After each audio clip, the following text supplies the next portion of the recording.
الحمد لولیه و الصلاة و السلام علی نبی و بعد. عزیزان گرامی، با درس هفتم از دروس قاعده نورانی با شما هستم.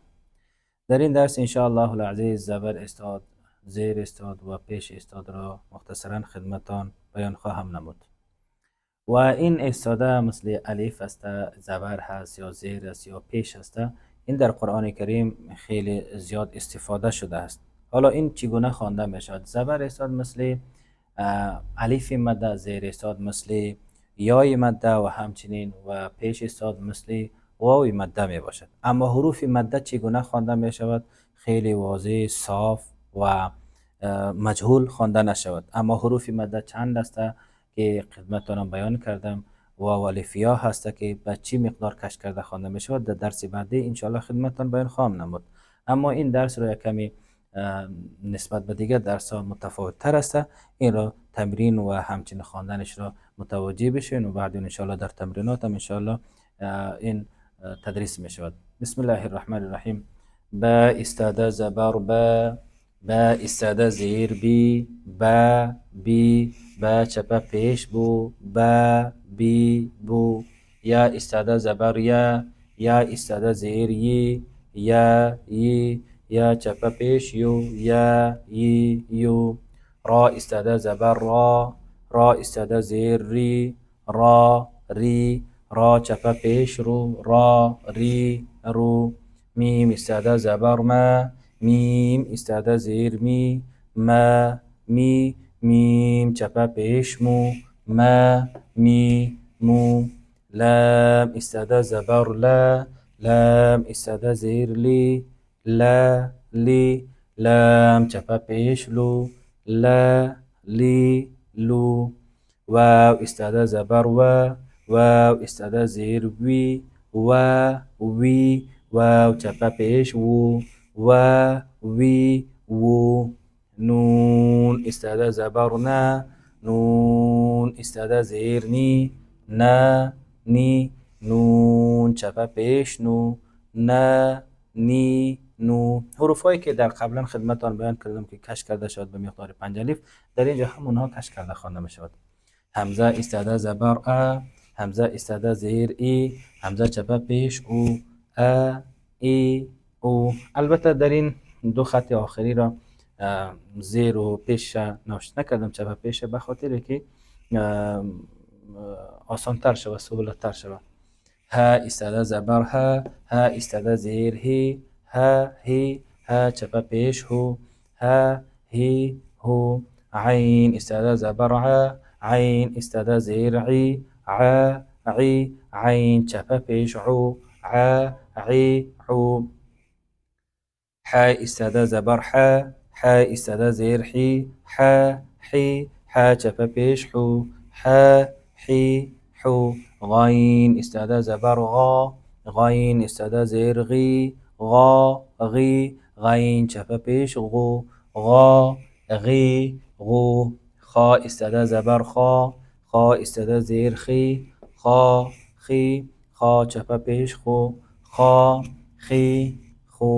تا استاده زبر تا استاده زیر تی تا چپه پیش تو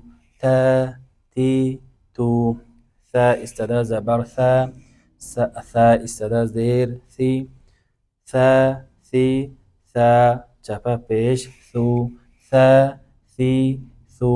پیش استاد گفتیم، اما پیش چپه پیش است. در حقیقت اما یکی پیش راست است، یکی پیش چپه هست.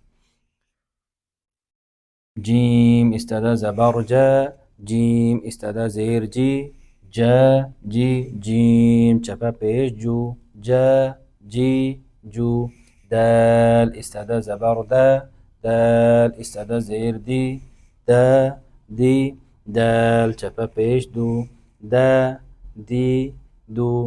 ذال استاده زبر ذال استاده زیر ذی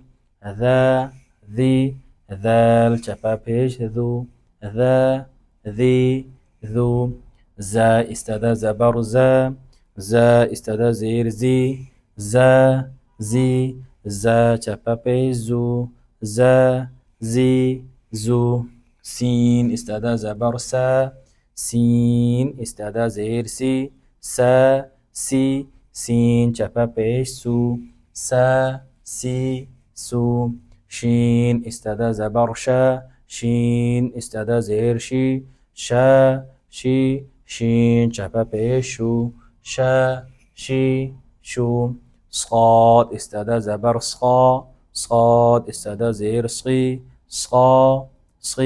صاد چپا پیش صغي ضاد استعدا زبر ضاد استعدا زیر ضي